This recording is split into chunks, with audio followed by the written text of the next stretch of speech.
yang telah berfirman, wa in ta'uddu ni'matallahi la tuhsuha innal insana lazalumun kafar. Dan kalaulah kalian ingin menghitung-hitung akan nikmat Allah atas kalian, la tuhsuha, niscaya kalian tidak akan mampu menghitungnya. Innal insana lazalumun kafar, sesungguhnya manusia itu pelaku kezaliman dan kekufuran. Berkat nikmat kesehatan dan kesempatan setelah hidayah taufik dari Allah Jalla wa Ala, sama-sama kita telah melaksanakan ibadah salat subuh berjamaah yang kita memohon kepadanya, Rabbana taqabbal minna innaka antas sami'ul alim. Salawat beserta salam senantiasa kita sanjung sajikan kepada Nabi besar kita, keluarga dan segenap sahabat-sahabat beliau yang telah bersabda, inna athqalas salati 'alal munafiqin salatul isya wa salatul fajr. Sesungguhnya salat yang paling berat bagi orang-orang munafik adalah salat isya dan salat subuh. Walau ya'lamuna ma fihima la atawhuma walau habwa. Dan kalaulah mereka mengetahui akan keutamaan pergi melaksanakan salat isya dan subuh, niscaya mereka akan pergi melaksanakannya sekalipun harus merangkak. Dan beliau pula yang telah bersabda, man shalla subha fi jama'atin thumma jalasa yadhkurullaha azza wa jalla hatta tatlu'a asy-syams thumma yusalli rak'atayn falahu ajru hajjatin aw umrah tamah.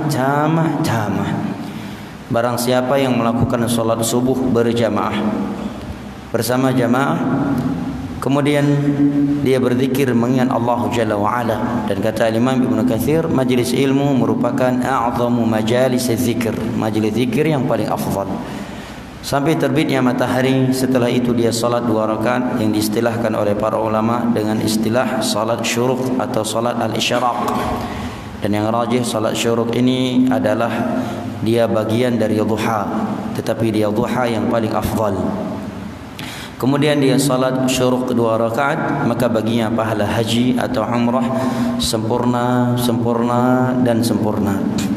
Jamaah yang dimuliakan Allah rahimani wa rahimakumullah, kita lanjutkan kembali kajian kita kitab Inqadhul Muslimin min Waswasatil Jinni Wasyayatin, agar terhindar dari waswas jin dan syaitan, karya Syekhuna Muhammad al-Imam Abu Nasr hafizahullah ta'ala wa ra'ah min kulli makruhin wa su'. Dan pada pertemuan yang lalu atau pada beberapa pertemuan yang sebelumnya telah kita simak bersama uraian penulis terkait syaitan atau jin, perbedaan jin dan syaitan, bahwa bapaknya jin adalah iblis sebagaimana bapaknya manusia adalah Adam. Anak Adam ada yang muslim, ada yang kafir. Iblis juga demikian, dia kafir, dia kekal dalam neraka, dia belum mati, dia hidup sampai hari kiamat. Tetapi anak keturunannya ada yang baik, ada yang tidak. Juga pada pertemuan yang lalu telah kita simak bersama beberapa ayat Al-Quranul Karim dan hadis-hadis Nabi SAW yang menerangkan kepada kita ambisi, upaya dan makar iblis dan bala tentaranya yang luar biasa untuk menyesatkan anak Adam dari jalan Allah Jalla wa Ala yang lurus. Juga pada pertemuan yang sebelumnya telah kita simak bahwa di sana ada jin qarin. Setiap muslim bersamanya ada jin qarin yang selalu menyertainya dan memberikan bisikan kejelekan kepadanya. Bahkan Nabi pun juga selalu disertai oleh jin qarin. Hanya saja khusus Nabi jin qarin tersebut telah masuk Islam. Juga pada pertemuan yang lalu telah kita ketahui bahwa setiap muslim bersamanya ada malaikat yang selalu memberikan bisikan kebaikan. Juga pada pertemuan yang sebelumnya telah kita ketahui bahawa sekuat-kuatnya gangguan syaitan, dia tetap lemah bagi seorang mukmin kalau dia menghadap kepada Allah Jalla wa Ala dan melakukan sebab-sebab syar'i. Nah, berikut ini Syekh mengangkat sebuah tema, sebuah bab dengan judul Al-Hikmatu min tasliti syayatinil jinni 'alal mu'minin. Hikmah kenapa Allah Jalla wa Ala kuasakan syaitan dari kalangan jin terhadap sebagian kaum mukminin. Kenapa ada sebagian kaum mukmin yang kesurupan jin, ada yang diganggu oleh jin, dan kita tahu semua itu di bawah kehendak Allah Jalla wa Ala, terjadi dengan izinnya Allah Jalla wa Ala, karena Allah yang telah berfirman, "Wa ma tasyauna illa an yasha Allahu rabbul alamin wa kulla syai'in khalaqnahu biqadar huwallazi khalaqakum wa ma ta'malun." Nah, maka saya akan sebutkan berikut ini beberapa hikmah besar. Nah, yang kata penulis rahimahullah taala, inna lillahi hikaman 'azimatan fi taslitil jinni 'alal mu'minin wa minha. Sesungguhnya Allah Jalla wa Ala memiliki hikmah yang banyak tatkala Allah kuasakan jin terhadap sebagian kaum mukminin. Apakah dengan kesurupan atau dengan terjadi penampakan, ya, atau untuk membuat seorang mukmin itu sedih dalam perjalanannya, seperti firman Allah Jalla wa Ala di dalam surat Al-Mujadilah, innaman najwa minasyaitani liyahzuna alladhina amanu wa laysa bighadhihim syai'an illa biiznillah wa 'ala Allahi falyatawakkalul mu'minun. Sesungguhnya gangguan bisikan atau gangguan syaitan itu kepada kaum mukminin, tujuannya agar kaum mukminin itu berada di dalam kesedihan, ketakutan. Ketika dia sedang melakukan perjalanan sendirian atau dengan kawannya, tiba-tiba ada penampakan. Pernah enggak antum? Pernah? Sedang jalan naik motor, tiba-tiba ada perempuan di pinggir jalan, rambut panjang, pakaian putih, dan sambil apa namanya? Melambaikan tangan, minta numpang. Saya sendiri belum pernah, tapi orang yang pernah kejadian itu pernah menceritakan ke saya di daerah Setabat, ya, lewat Langkat itu, daerah Langkat arah ke Binjai itu kan penuh dengan kebun tebu yang sangat panjang. Dia menceritakan pernah seorang bapak, dia udah tua, pulang naik sepeda, ya, lewati kebun-kebun tersebut pada isya kurang lebih jam 9:30 malam. Tiba-tiba ada perempuan yang lambai tangan, tiba-tiba duduk di belakang, tiba-tiba duduk di depan. Taib, masya Allah. Tapi beliau karena tauhid, udah lama belajar tauhid, ya, santai aja. Ini kalau jomblo generasi micin bisa ngompol ini. Atau antum sambil jalan, tiba-tiba dia ada di atas antum, itu mungkin syaitan. Adapun ruh tidak ada gentayangan. Ruh yang orang yang sudah mati tidak ada yang gentayangan. Berkeyakinan ada ruh orang mati yang bergentayangan, itu akidah jahiliyah yang masih ada pada sebagian kaum muslimin. Berkeyakinan ini ruh fulan, karena orang tanya kaiwo, pai karu-karu tro abu geduk ba'riun, gekalan tanya tengah karu tanya gemo gekalan tanya. Nyan akidah jahiliyah hayapa mtuah. Nyan akidah jahiliyah. Ruh kaum mukminin maupun orang kafir yang sudah mati itu berada di alam barzakh. Barzakh itu artinya fasil, pembeda, pembatas antara dunia dengan alam kubur. Tidak akan pernah bertemu antara dua alam barzakh ini. Nya matangna keyakinan tersebut ba urang dayo. Pelam yana urang mati dalam keadaan tragis, nya kan? Meninggal berdarah, ditembak atau ketabrak. Nyana istilah pintat ruh ba sabuh tempat, ba sebagian daerah. Mahum yo Ibanda Aceh, napa hana? Jadi pas gempa kemarin daerah Pijai, kita kira ngapain ada seorang ibu-ibu memukul batu sambil baca bacaan tertentu. Kita kira orang luar Aceh melakukan kristenisasi. Rupanya urang dayu Aceh. Ibu-ibu beracara pintat ruh. Subhanallah. Pintat ruh, empom orang-orang. Istilah pintat ruh. Apa bahasa Indonesianya? Pintat ruh. Hah? Bang Mek? Bang Rizaldi. Istilah pintat ruh. Bagampung orang-orang na. Anak? Alhamdulillah. Pintat ruh. Mengembalikan ruh kepada keluarganya. Ya. Walaupun mayatnya sudah dikubur. karena matinya tertimpa bangunan atau tabrak berdarah atau ditembak berdarah, bersimbah darah, supaya tidak gentayangan ruhnya. Dan itu ada bacaan-bacaan tertentu, terkadang orang malim yang terimanya. Subhanallah, kiban hancur akidah kaum muslimin. Kiban dah pedang agama ngakidah lagi. Padahal Nabi SAW saja di medan perang Hunain, ketika Abu Waqid Al-Laythi radhiyallahu an dan beberapa sahabat lainnya yang baru masuk Islam, ikut perang Hunain. Kata beliau, famararna bisidratin lil musyrikin yusammunaha dzat anwat yanwutuna biha aslatan wa yaqufuna 'indaha. Di dalam perang Hunain tersebut kami mendapati ada sebuah pohon bidara kaum musyrikin yang mereka keramatkan dan mereka memberikannya nama Zatu Anwat. Mereka i'tikaf di bawah pohon bidara keramat tersebut dan menggantungkan senjata-senjata mereka di pohon keramat tersebut. Seperti sebagian orang tengok ikat hijab putih bawa kuburan. Apakah orang yang segera ikat ini? Ngaya cuma yang motek kupuja ni ikat. Ya, ikat je putih. Bahkan beberapa kuburan jamaah, di setiap batu yang di atas kuburan itu dah ada nama-nama tertentu. Kayak tulis nan. Bermaksud wallahu alam. Maka Abu Waqid Al-Laythi yang melihat demikian, karena beliau baru masuk Islam, tertarik melihat kaum musyrikin punya pohon keramat. Mereka gantungkan senjata-senjata mereka di atasnya supaya berkah, supaya pas nembak musuh pas di kepalanya.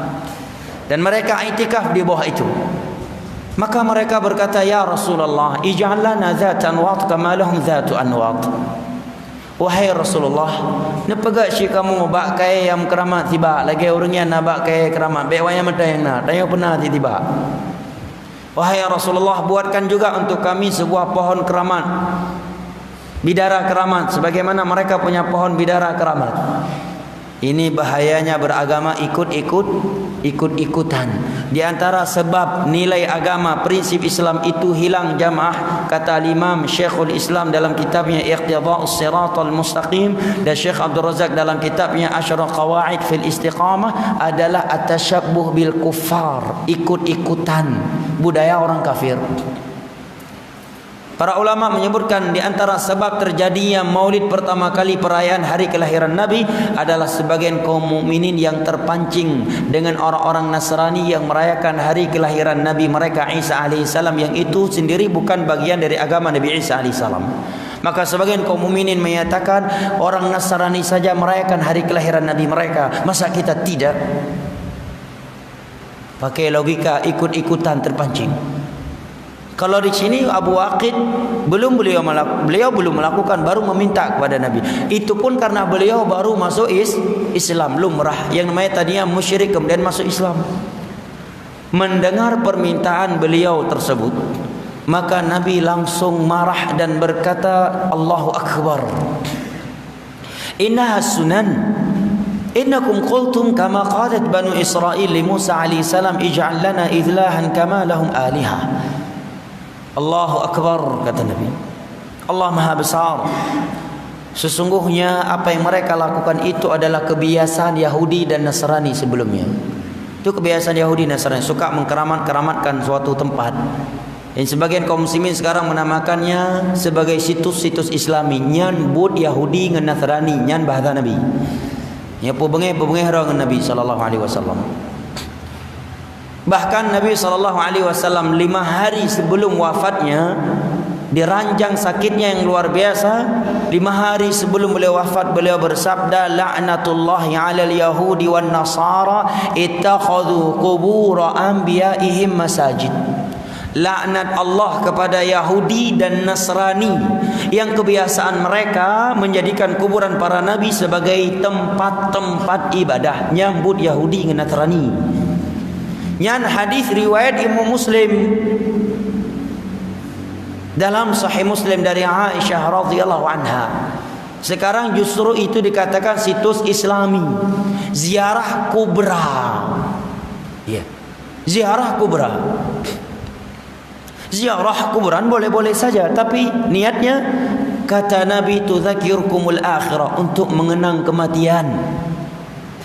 Dan doa masuk makam adalah Assalamualaikum ahlad diyar, yaghfirullahu lana walakum wa inna insyaallah bikum lahiqun. Hantam pernah Nabi dan para sahabatnya datang ke Baqi, ke Uhud, makam Uhud, langsung geplah dikar baca Yasin wal Quranil Hakim. Langsung buka tikar baca Yasin di depan kuburan Nabi, kuburan Uhud, kuburan Baqi. Tidak pernah. Satu hadis pun tidak ada yang menerangkan demikian. Bahkan terkadang Nabi keluar dari kamar Aisyah di sepertiga akhir malam ke Baqi, mengenang kuburan Baqi, mengingat kematian beberapa saat sebelum beliau wafat sallallahu alaihi wasallam. Nah, kita kembali lagi ke bahasa Nabi tadi. Nabi menyatakan laknat Allah kepada Yahudi dan Nasrani. Mereka telah dikutuk oleh Allah gara-gara apa jemaah? Menjadikan kuburan para nabi sebagai tempat ibadah. Sekarang sebagian masyarakat dayo pat yang na kuburan wali ina lebih ramai orang daripada masjid. Bahkan di sebagian pinggir jalan ada kuburan, ada masjid. Orang yang sembahyang pada tempat kuburan, bahkan pada masjid. Kan ke masjid IPO, bak kuburannya ni IPO. Yang dikatakan kuburan wali fulan. Subhanallah. Nyami sempat lewat ke kuburan yang sebagian orang hana idang ya peti peng bak kota amalian yang cukup ioi. Khawatir malang hidupnya. Udip 20 tahun ke hana sembayang 5 waktu hana khawatir malang. Tiba orang ni hancur oleh akidah. Lewat dari kuburan, melewati kuburan para wali tidak berhenti naruh uang di situ. Dia khawatir sial perjalanannya, tapi dia melakukan perjalanan tanpa solat 5 waktu. Bahkan sebagian mereka kalau kencing asal semprot saja tanpa cebok, itu tidak khawatir malang, tidak khawatir sial. Lihat bagaimana akidah kaum muslimin sudah. Kipada apakah jihad? Urung-urung lagi. Urung-urung lagi yang betul-betul na jihad syar'i menantu budi tuam yang gerupuh mana itu mang. Tauhid dan akidah dan. Maka Nabi SAW menyatakan Yahudi dan Nasrani sudah dikutuk oleh Allah. Gara-gara apa jemaah? Suka menjadikan kuburan para Nabi dan para Rasul sebagai tempat ibadah. Dan Nabi telah bersabda, la tattabi'unna sanana man kana qablakum hadwal qudzah bil qudzah. Akan senantiasa ada dari umat Islam ini yang mengikuti kebiasaan Yahudi dan Nasrani sejengkal demi sejengkal. Walau dakhalu juhra dhabbin la dakhaltumu. Andai kata Yahudi dan Nasrani masuk ke dalam lubang dhab, lubang yang sangat kecil, dhab binatang padang pasir yang halal dimakan. Dan dia salah satu daging yang sangat memberikan manfaat buat kaum lelaki dan kaum wanita yang sudah nikah tentunya. Dan dia termasuk daging yang mahal. Sering diterjemahkan dengan biawak. Sungguh beda antara dhab dan biawak. Tidak tepat untuk diterjemahkan biawak. Tidak tepat. Namun hampir serupa bentuknya dengan biawak. Biawak bisa besar, ya, gede-gede biawak, dan makan ya hewan lain. Kalau dhab tidak, dia binatang padang pasir dan termasuk obat kuat orang Arab. Ya, kalau yang umrah haji usahakan makan dhab. Ya, pi memang matang jomblo anak pun tak hari yang nak tersiksa matang. Ya. Dhab. Kata Nabi, andai kata Yahudi dan Nasrani masuk ke lubang dhab, akan ada dari umat ini yang akan ikut masuk ke dalamnya. Begitu semangatnya mereka mengikuti budaya orang kafir. Bahkan dalam hadis yang sahih Nabi menyebutkan, andai kata dari umat terdahulu Yahudi dan Nasrani ada yang mensetubuhi ibu kandungnya, maka akan ada dari kaum muslimin yang berzina dengan ibu kandungnya sendiri. Sekarang coba lihat, sebagian orang lebih semangat ke kuburan daripada ke masjid. Masjid mati dapatkan hitam ya. Tapi memang kuburan wali fulan daika binyamuk pikamu siap. Yang penting kuburan kamu. Ya ba kuburan ya arah imuka ngai bah kuyun mo lem dua lega lakenyo lakeje. Subhanallah. Melahap berkah. Bahkan di sebagian kuburan di batu-batunya itu sudah ada tulisan nama. Sudah ada tulisan nama. Andai kata tidak timbul fitnah akan saya sebutkan nama tempatnya. Nah, sebuah tempat yang di situ dikatakan pendidikan agama luar biasa. Ada kuburan, di atas kuburannya udah ada batu tulisan nama. nama-nama ditulis di batu tersebut. Wallahu alam apa yang mereka inginkan. Di kuburan lain tidak ada, di kuburan itu ada. Di situ ada sekian kuburan. Lihat bagaimana akidah kaum muslimin. Itu bisikan-bisikan syaitan, ya. Itu bisikan syaitan untuk kaum mukminin agar mereka jatuh ke dalam kesyirikan. Maka Nabi SAW berkata, laknat Allah kepada Yahud dan Nasara yang suka menjadikan kuburan para nabi dan para rasul sebagai tempat-tempat ibadah. Dan sebenarnya kalau seorang membaca Al-Quran, dia akan dapatkan bahawa orang yang pertama kali menjadikan kuburan sebagai tempat ibadah adalah kaum Yahudi dan Nasara. Itu dapat dibaca dalam surat Al-Kahfi. Coba baca surat Al-Kahfi, pasti akan melewati ayat wa qalal ladzina ghalabu ala amrihim lanattakhidanna alaihim masjida. Jelas. Justru sekarang dikatakan situs Islami. Pada itulah sumber kerusakan, sumber kesyirikan. Yang anehnya dari sebagian orang yang selalu mendengungkan al-amru bil ma'ruf wa nahi anil munkar, menggerebek diskotik ini, diskotik itu, tempat kesyirikan seperti ini enggak pernah digerebek. Digerebek. Enggak pernah dipersekusi. Yang diskotik bukan bagiannya, yang sudah ada aparat keamanannya justru semangat membongkarnya. Kenapa enggak dibongkar kuburan-kuburan yang di situ terjadi kesyirikan luar biasa? Yang di situ terjadi berbagai kebedahan. Sungguh tempat kesyirikan itu lebih berbahaya buat umat ini daripada diskotik. Karena diskotik maksiat, sedangkan kesyirikan akidah, penyimpangan akidah. Apabila itu syirik kecil bisa membuat pelakunya kekal dalam neraka Allah, membatalkan Islamnya dan menghanguskan seluruh ibadahnya. Allah yang telah berfirman demikian, walaqad uhiya ilaika wa ilal ladzina min qablik la in asyrakta la yahbatanna 'amaluk wa la takunanna minal khasirin. Wa la takunanna minal khasirin. Sungguh telah diwahyukan kepada engkau dan kepada nabi-nabi sebelum engkau, jika berbuat syirik sekali saja maka engkau seluruh amalanmu akan hangus. Dalam surat At-Taubah Allah berfirman, walau asyraku la habita anhum ma kanu ya'malun.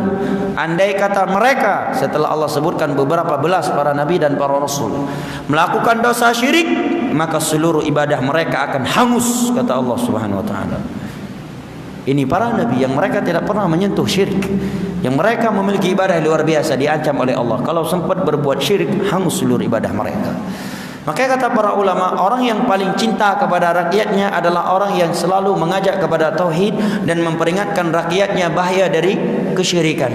Karena sungguh tidak ada manfaatnya salat yang banyak, puasa yang banyak, sedekah yang banyak, baca Al-Quran yang banyak, kalau dia masih melakukan dosa syirik. Itu semua akan sirna, akan menjadi debu yang berterbangan pada hari kiamat dan akan menjadi sia-sia.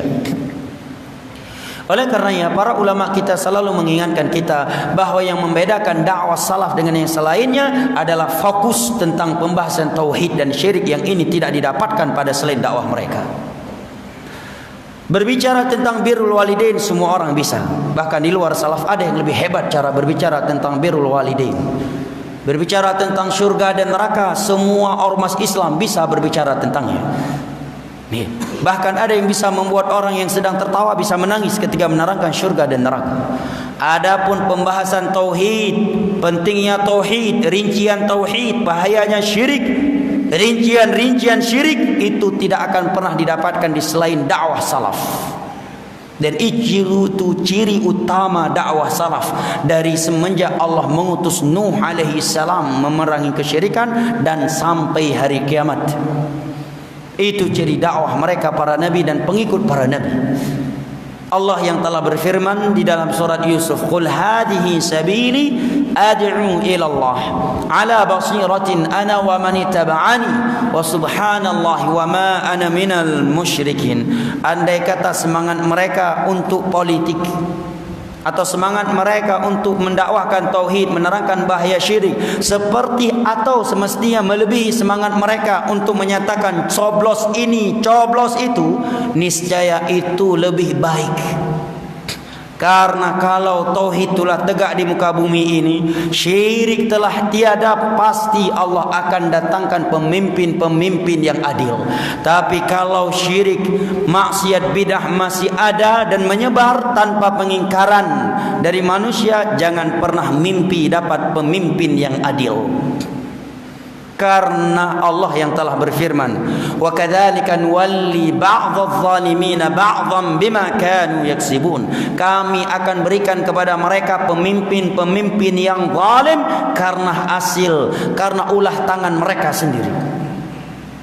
Kama takunun tuwallun, kata sebagian ulama. Bagaimana kondisi kalian, seperti itulah kondisi pemimpin kalian. Karena tidak mungkin yang memimpin segerombolan tikus kecuali seekor tikusmu pula. Enggak mungkin datang buaya memimpin segerombolan tikus. Tidak mungkin. Nah, dan ini yang kita sayangkan. Sebagian orang selalu menegungkan kita harus menegakkan keadilan, kita harus memerangi kezaliman. Hai Tengku Medua, syirik zalim yang paling besar di muka bumi ini. Pelaku zalim yang sesungguhnya di muka bumi ini adalah dai-dai kesyirikan, yang mengajak kepada kesyirikan, pelopor kesyirikan. Mereka adalah orang yang paling zalim di muka bumi ini. Yang mengajak kepada kesyirikan, mereka adalah orang-orang yang paling zalim di atas muka bumi ini. Siapa yang berkata demikian? Allah di dalam surat Luqman. Siapa yang berani bantah firman Allah? Allah yang berfirman, inna syirka la zulmun azim. Syirik adalah kezaliman yang paling besar. Makanya 13 tahun dakwah Nabi di Mekah, khamar belum beliau haramkan. Di depannya para sahabat minum khamar di depan wajah Nabi. Nabi belum mengharamkannya. Mereka bermuamalah riba 13 tahun, Nabi tidak pernah menyinggungnya. Puasa 13 tahun beliau berdakwah, tidak boleh wajibkan. Haji juga tidak, zakat juga tidak. Solat pun di Mekah belum sempurna diwajibkan. Cadar belum turun 13 tahun di Mekah, enggak ada pembahasan cadar. Enggak ada pembahasan tentang mahram, jangan berjabat tangan dengan selain mahram. Tidak ada pembahasan 13 tahun, cuma tauhid yang dibahas oleh Nabi, syirik yang dibasmi oleh Nabi. Tidak boleh melahap berkah ke ini dan ke itu, tidak boleh ke begini dan begitu, dari segala bentuk kesyirikan. Beberapa tahun setelah di Banidah baru turun hukum salat dengan sempurna, hukum puasa, hukum haji, hukum zakat, hukum fikih halal dan haram. Ini landasan dakwah para nabi jamaah. Kenapa jamaah? Karena ibadah tanpa tauhid itu seperti rumah yang tidak berpondasi.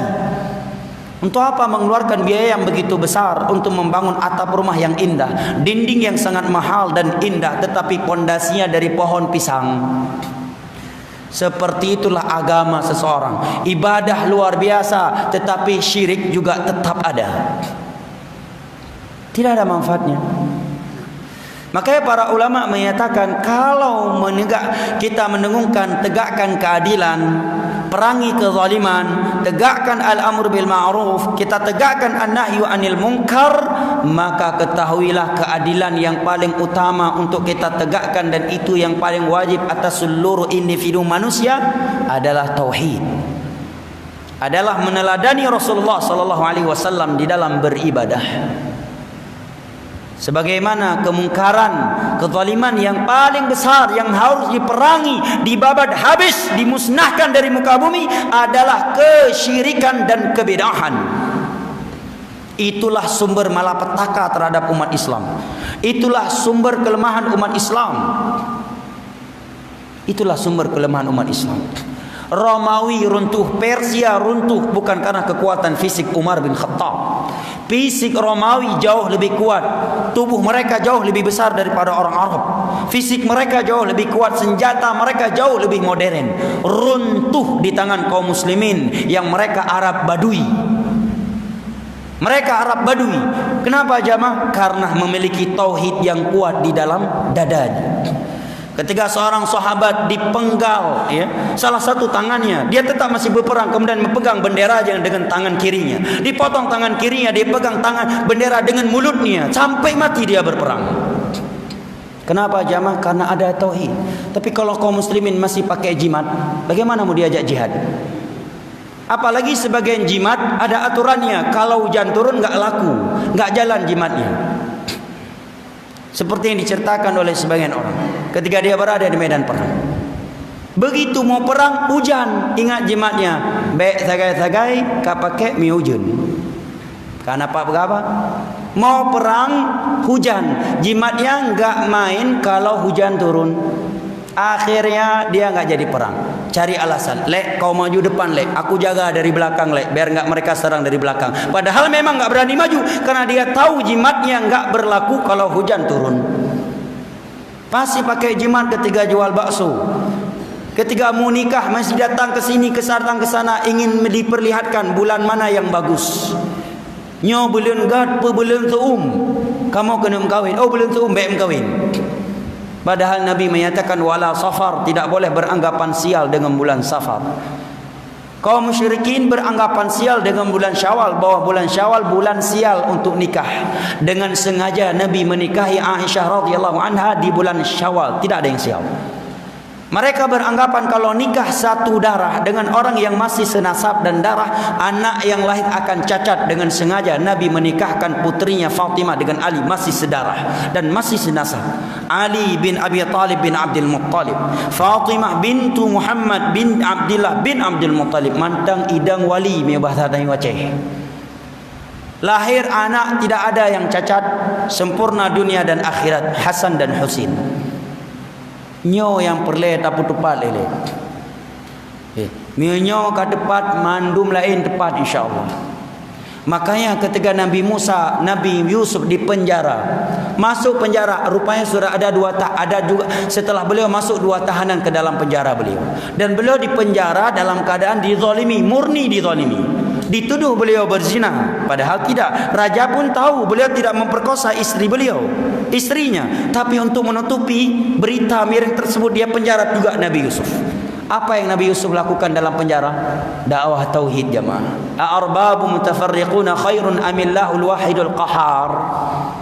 Beliau tidak disebutkan dalam surah Yusuf sedikit pun provokasi Yusuf terhadap raja di sisi 2 anak muda yang berada di dalam penjara beliau. Beliau tidak memprovokasi mereka untuk memberontak, tidak memanas-manasi mereka untuk melengsarkan, tidak membuat makar untuk membunuh raja tersebut. Cuma dakwah tauhid yang beliau sampaikan dalam penjara aja. Karena inilah sumber kemuliaan Islam jemaah. Kita kembali lagi kepada hadis Abu Waqid Al-Laythi tadi. Ketika Abu Waqid Al-Laythi meminta seperti itu, maka Nabi menyatakan nyan kebiasaan Yahudi dengan Nasrani. Itu adalah kebiasaan Yahudi dan Nasrani. Kemudian beliau menyatakan ucapan kalian ini persis dengan ucapan Bani Israel kepada Musa alaihissalam tatkala mereka meminta ij'al lana ilahan kama lahum alihah. Wahai Musa, buatkan juga untuk kami suatu ilah yang kami sembah yang nampak selain Allah. Tatkala mereka melihat ada sebagian kaum yang menyembah seekor anak sapi, ikut-ikutan, masih melahap berkah ke sana ke sini. Nah, ini perlu kita pahami jamaah, karena masih ada di masyarakat kita yang berkeyakinan demikian. Padahal yang dia lihat syaitan menjelma bentuk seseorang, akhirnya dia berkeyakinan ruh fulan, idang inan. Ya, ada beberapa jalan di daerah kita. Di daerah kita disebut dengan nama seseorang yang pernah tabrak mati di situ. Bahkan karena sering jih dehinan malam. Pas daba mata deh jih tabinan. Padahal walaupun ia, maka itu syaitan. Dia mampu menjelma bentuk manusia dengan izin Allah Jalla wa'ala, sebagaimana dia pernah menjelma menjadi seorang kakek-kakek tua mengambil makanan dari Baitul Mal dan ditangkap oleh Abu Hurairah radhiyallahu anhu. Adapun ruh gentayangan itu hanya akidah jahiliyah. Itu akidah jahiliyah, bukan akidah kaum muslimin. Karena orang yang sudah mati sudah berada di alam barzakh. Barzakh adalah pemisah artinya, barzakh.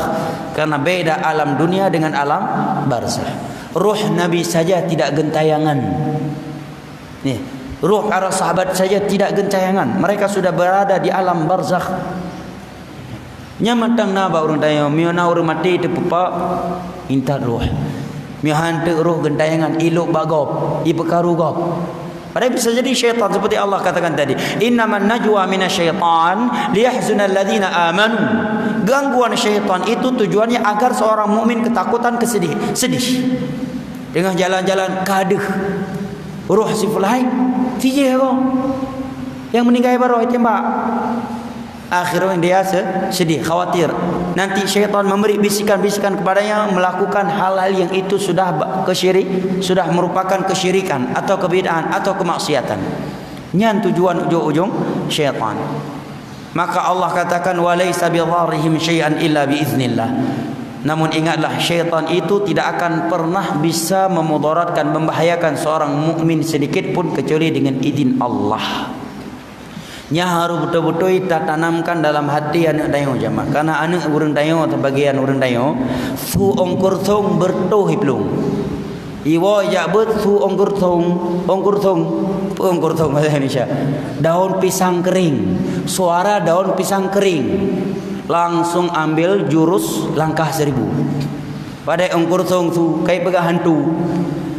Bahkan beda kena min orang. Urang tu hapi cukup gusun urang dayo.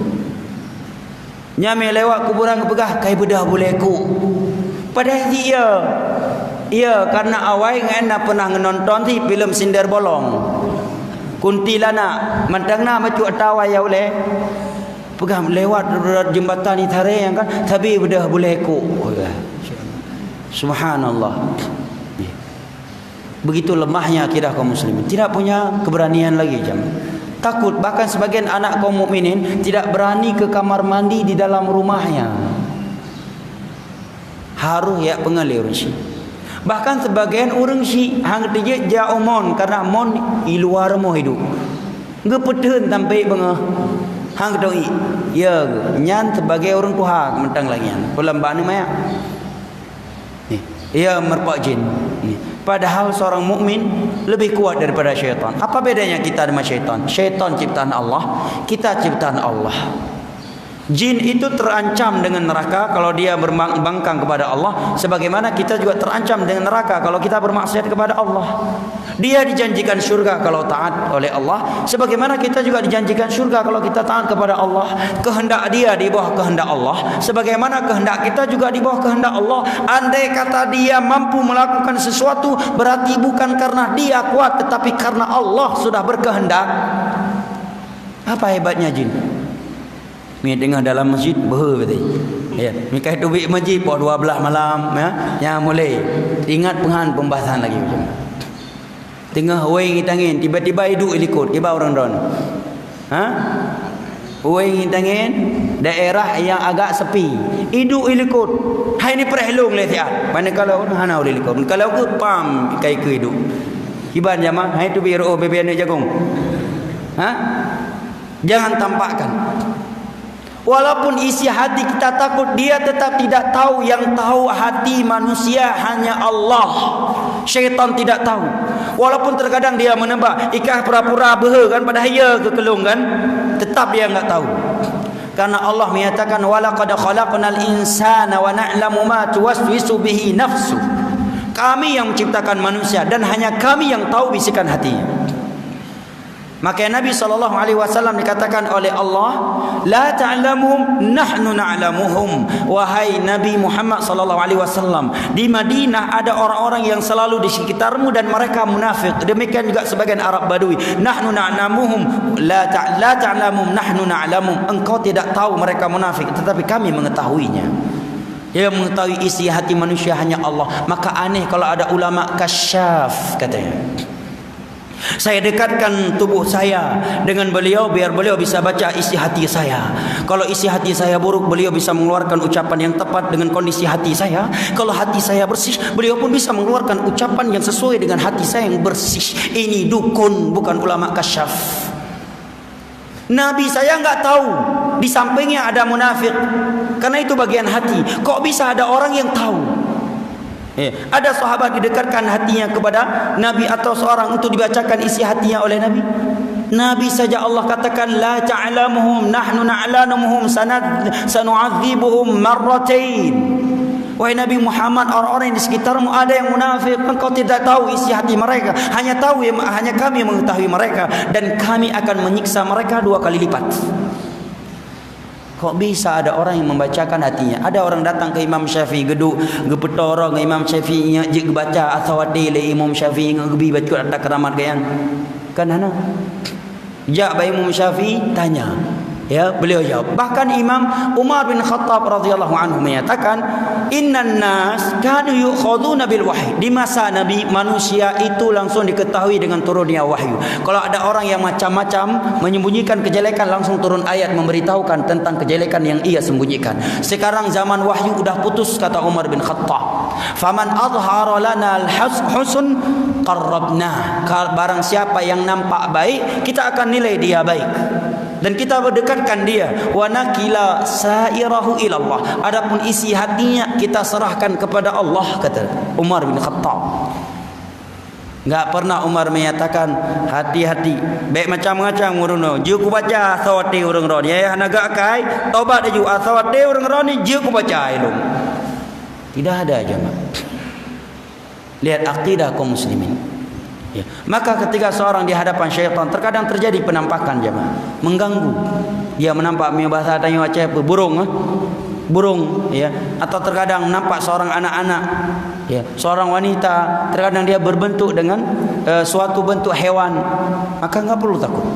Andai kata hati kita takut, hati kamu buat dum pedih yuk, baca yuk ayat kursi. Walaupun terkadang diperbaiki oleh setan, baca ayat kursi dia perbaiki, itu mad wajib muttasil 6 harakat hai kan leh harakat nyami hanakang mental itu bialu. Enggak usah takut, walaupun takut dalam hati, tapi takut yang manusiawi itu dimaklumi dalam agama ini. Takut manusiawi misalkan, bukan karena dia mengagungkan sesuatu yang ia takuti, bukan karena dia meyakini sesuatu yang dia takuti itu memiliki kemampuan seperti Allah Jalla wa'ala. Sekedar takut manusiawi, itu tidak dipermasalahkan. Dan ini sangat banyak menimpa kaum muslimin jamaah. Sangat banyak menimpa kaum muslimin. Sebagian orang yang tren bak sabah tempat bak kaya raya yang gemeratip dengan bahasa-bahasa jampi-jampi. Nyo kamu terenjak dari daerah ini, kamu pio inosiat, kamu lakai bak penjaga po daerahnya bek sagai-sagai ni ganggu kamu. Nyampuyan. Syirik bukan? Bak tahu kamu lakai, bak penjaga tempatnya, tahu penjaga tempatnya mio kanjin maksudji. Mio ikut arahan Nabi, kata Nabi, man nazala manzilan faqala a'udzu bikalimatillahi tammah min syarri ma khalaq lam yadhurruhu syai'un hatta yartahil. Barang siapa yang turun mampir di suatu tempat, kemudian dia membaca zikir a'udzu bikalimatillahi tammah min syarri ma khalaq, aku memohon perlindungan kepada Allah dengan kalimat-kalimatnya yang sempurna dari segala kejelekan yang telah ia ciptakan, tidak akan ada sesuatu yang membahayakan dia sampai dia pergi meninggalkan tempat tersebut. Tapi karena tauhid tidak ada jamaah, akidah tidak ada. Bahkan sebagian orang ditipu oleh orang yang semestinya mengajarkan akidah yang benar buat umatnya. Nyo cincin kalah gepruh na sob. Menang gadah cincin, kagadah mental. Nyo bukan benang ikat bak pinggang anak mit. Kalah gepruh-pruh oleh orang malim. Yang megadah benang. Kiba megadah benang. Cukup ya. Berarti ketergantungan hatinya kepada benang atau kepada Allah? Kepada benang. Jelas itu tatayur, itu jimat. Yang Nabi katakan inna tiwalata wa tiyarata syirkun. Jimat tatayur adalah bentuk kesyirikan. Apakah ada para sahabat Nabi yang diikat benang oleh Nabi di benang? Tahu ni yang perara aku marjak kan oleh. Cok benang pai kalau puru-puru ikat bertaku. Baik kena anak muda musuh. Nya anak sepa maya ada bentang. Ba keno. Empat na benang kalau gulung tuan puru-puru ayat kursi mandum ayat kana ino. Cok membelar be. Tidak ada. Tidak ada jemaah. Bahkan yang ada dinasihati untuk bertakwa kepada Allah. Ketika mereka mau berangkat perang Uhud, diingatkan untuk bertakwa kepada Allah Jalla wa'ala, untuk menggantungkan hati mereka kepada Allah. Bahkan ketika Nabi melihat ada gelang di tangan salah satu sahabatnya, Nabi berkata, "Ma hadza?" Nyo gelang pe nyo. Tanya, apa ini? Dia menjawab, "Minal wahinah." Wahai Rasulullah, ini obat biar enggak kena penyakit wahan. Wahan itu penyakit yang kalau menimpa jari jemari bisa menyebabkan runtuh jari jemari.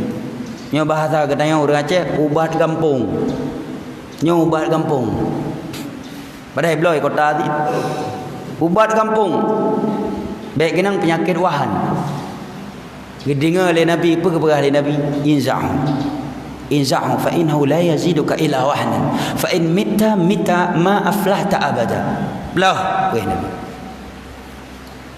Belah lepaskan, karena jimat itu hanya membuat engkau lemah. Seperti cerita benar, yang mau perang hujun, ingat jimat bahaya mi hujun, apa ya hatred. Nyo kan? Atau sebagian orang punya ilmu kebal tapi syaratnya harus memandikan keris di malam-malam tertentu, malam Jumat Kliwon lah atau yang semisal dengannya. Suatu saat lupa, ia mengkat, ia luar biasa. Dua gitu mana rencong. Atau lupa menyembelihkan ayam setelah datang waktunya, maka dia akan gelisah. Lemah orang yang punya jimat itu. Adapun mukmin dia enggak punya jimat, bebas. Dia kuat dengan Allah Subhanahu wa taala. Hasbunallahu wa ni'mal wakil. Maka kata Nabi, buang gelang ini. Buang gelang itu. Karena itu hanya membuat engkau semakin lemah, sengsara, dan kalau kamu mati, kamu binasa selama-lamanya. Makanya para ulama menyatakan gelang itu di masa jahiliyah dipakai untuk dua aja. Yang pertama kaum wanita sebagai perhiasan, yang kedua kaum laki-laki, dan itu simbol jimat kaum musyrikin. Makanya Syekh Shalih Fauzan menyatakan tidak layak seorang laki-laki pakai gelang walaupun tujuannya bukan keyakinan tertentu, walaupun tujuannya perhiasan, karena itu kalau perhiasan untuk wanita. Kalau untuk jaga-jaga itu simbol kesyirikan. Paling tidak itu menyerupai kebiasaan orang-orang jahil, yang mereka memakai gelang sebagai bentuk jimat, sebagai jimat. Maka uragam mana payah pakai gelang. Ya. Jenggot uragam. Ini hidup gagah, kan bak gelang hidup. Bak gagah bak gelang urin. Ni kita kalau uragam ini nak lagi talau lemo ka bak jala. Bak jaro sampai karap truk kuno talau. Talau sini kemudian nak gelang sini nak talau tikret tu iwo dari Medan kai tamah tikret tu iwo Singapura tamah tikret tu. Nyami kai menjak luar negara kuno sampai bahu tang gelang. Subhanallah. Itu simbol kesyirikan di masa jahiliyah. Walaupun kata Syekh Fauzan kamu memakainya tidak ada keyakinan apapun, tapi lebih baik itu ditinggalkan karena itu simbol jimat. Kecuali dia wanita, untuk perhiasan di masa Nabi kaum wanita pakai gelang. Apalagi kalau sempat itu syirik. Makanya ditanyakan oleh kepada para lajnah daimah, apa hukum memakai gelang magnet itu? Kan sempat tren waktu itu Indonesia gelang yang katanya bisa magnet itu. Kata para ulama, kalau memang itu untuk kesehatan, pengobatan secara ilmiah memang iya, bukan karena ada keyakinan tertentu, tidak mengapa. Tapi kalau enggak ada manfaatnya, hendaknya dibuang karena itu simbol syirik. Walaupun kamu ketika memakainya bukan bertujuan jimat. Karena gelang dia hanya dua, perhiasan untuk kaum wanita atau jimat. Maka lebih baik ditinggalkan jemaah. Ya. Kan tahu gelang nganjem. Ya, kan tahu gelang anjem. Pemanfaat mang gelang beragam. Terkadang kalau talau ini cak-cak lah reku itik ini. Sebagai anak muda. Anak empat pa hidup gaul anak muda lah yang. Ya, babak gelang jaro hidup gaul. Baik. Maka Syekh rahimahullah taala wa hafizah menerangkan bahawa ketika ada jin yang mampu mengganggu seorang mukmin, di dalamnya banyak hikmah. Di antaranya kata beliau ibtilaul mu'minin, sebagai ujian dari Allah Jalla wa Ala kepada kaum mukminin, liyadhhar al-khabith min at-thayyib, agar nampak mana yang baik dan mana yang buruk. Allah berfirman di dalam surat Ali Imran ayat 179, ma kana Allah liyadhhara al-mu'minina ala ma antum alayhi hatta yamiza al-khabitha min at-tayyib wa ma kana Allah liyutli'akum ala al-ghaib walakin Allah yajtabi min rusulihi man yasha. Sungguh Allah tidak akan membiarkan kalian begitu saja tanpa ujian. Allah akan menguji kalian sehingga nampak beda mana yang baik dan mana yang buruk. Ini yang pertama. Ini syahid dari ayat ini. Yang kedua, kata Allah, dan sungguh Allah tidak akan pernah menyingkap alam gaib untuk kalian. Kok bisa ada orang yang tersingkap ilmu gaib katanya? Saya sudah bertanya kepada orang-orang yang mereka punya ilmu yang bisa menembus alam gaib. La haula wala quwata illa billah. Seperti ini akidah seorang dai. Allah yang menyatakan wa ma kana Allahu liyutli'akum 'alal ghaib. Allah tidak akan pernah menyingkap untuk kalian perkara gaib. Walakin Allah yajtabi min rusulihi man yasha, kecuali para rasulnya sebagai wahyu dari Allah. Nabi enggak tahu perkara gaib. Hal-hal gaib yang beliau kabarkan karena wahyu dari Allah Subhanahu wa taala. Abu Bakar saja tidak tahu, Umar saja tidak tahu. Bahkan ketika Nabi meninggal, Umar datang ke Hudzaifah bertanya, wahai Hudzaifah, dari seluruh nama-nama orang-orang munafik yang Nabi sebutkan kepada engkau, apakah aku termasuk orang yang beliau sebutkan? Kami yang tahu perkara gaib, kagak ada apa? Ya kan? Orang munafik di Bani Dah saja sebagian mereka tidak dikenal, tidak diketahui oleh Rasulullah sallallahu alaihi wasallam. Lihat ini akidah jemaah. Salah pilih guru fatal jemaah. Untuk apa kita punya anak yang taat sama kita luar biasa, solatnya luar biasa, ibadahnya luar biasa, akhlaknya luar biasa dengan orang tua, tapi punya keyakinan seperti ini bahwa gure je geluh barang gada hancur ibadah. Karena para ulama menyatakan di antara hal yang dapat bisa merusakkan Islam seseorang, bahkan membatalkannya, dia berkeyakinan ada selain Allah yang mampu mengetahui perkara gaib. Yang mampu mengetahui perkara gaib selain Allah. Jelas-jelas Allah dalam Al-Quran menyatakan, qul la ya'lamu man fis samawati wal ardi al-ghaiba illa Allah wa ma yash'uruna ayyana yub'atsun.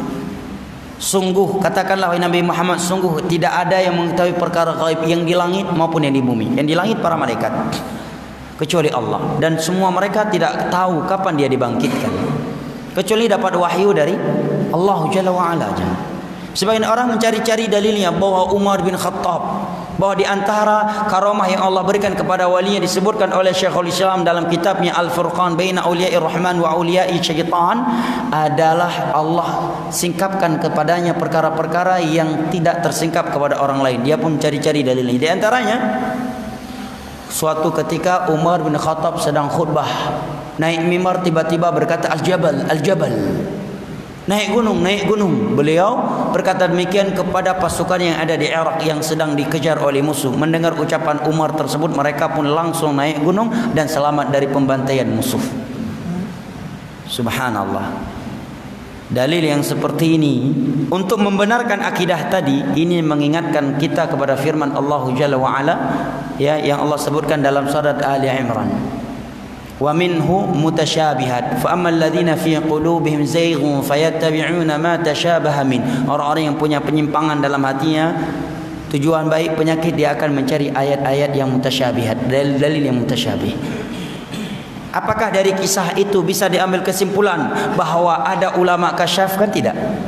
Dan jelas ayatnya muhkam yang menerangkan tidak ada yang mengetahui perkara gaib kecuali Allah. Itu ayatnya muhkam. Kenapa ayat muhkam ditinggalkan? Dikarenakan suatu yang mutasyabih. Maka kata Aisyah radhiyallahu anha ketika beliau membacakan ayat Allah di atas wa ukharu mutasyabihat, dan di sana ada ayat-ayat dan dalil yang mutasyabihat, orang-orang yang punya penyakit di dalam hati dia akan mencari-cari ayat yang mutasyabihat. Kalau kamu mendapatkan orang-orang yang mencari-cari mutasyabihat, itulah mereka yang Allah namakan dalam Al-Quran. Seperti sebagian orang ketika sudah dapat ayat hadis tentang halal dan haram, sudah jelas-jelas ayat hadisnya haram suatu perkara, dia cari ayat-ayat umum, hadis-hadis umum yang bisa dia plesetkan sehingga yang tadinya haram menjadi kabur atau bahkan akan dia katakan halal. Kejadian Umar sama sekali tidak menunjukkan ada ulama kasyaf. Yang pertama, karena itu kebetulan, tidak ada ilmu ya, khusus dari Umar dan trik khusus dari Umar untuk mengetahui perkara gaib. Oleh karenanya tidak ada dari kalangan kaum muslimin datang kepada Umar menyatakan, wahai Umar, acineluh diat to jodoh lung. Tidak ada.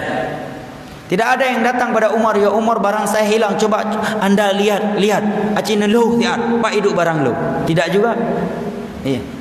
Melahap berkah kepada Umar, tidak juga. Datang ke Umar mendekatkan tubuhnya untuk dibacakan isi hatinya oleh Umar, tidak juga.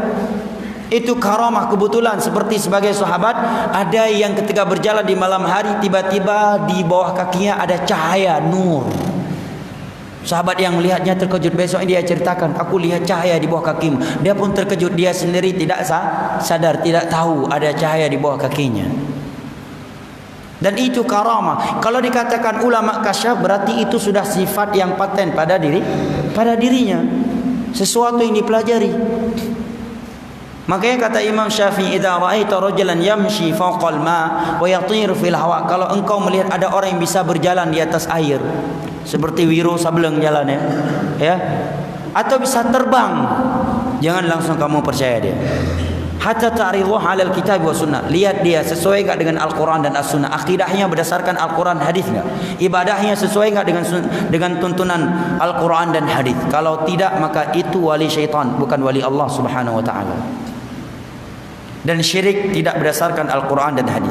Sebagaimana bidah juga tidak berdasarkan Al-Qur'an dan hadis, jemaah. Nah, akidah yang seperti ini sangat penting jamaah untuk kita tanamkan kepada anak kita. Untuk apa kita punya anak keturunan yang solat luar biasa, sedekah luar biasa, hafal Al-Quran 30 juz misalkan, tapi akidah Al-Quran dia tidak paham.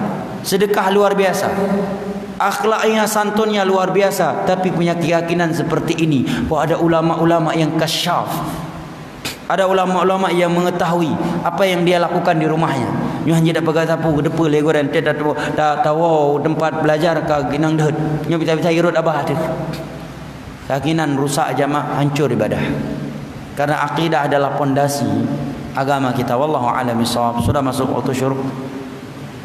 Baik, saya kira sampai di sini, lebih dan kurangnya saya mohon maaf. Wabillahi taufiq wal hidayah, wa sallallahu ala nabiyyina Muhammad wa ala alihi wa sahbihi wasallam, wa akhiru da'wana anil hamdulillahi rabbil alamin. Wassalamu alaikum warahmatullahi wabarakatuh.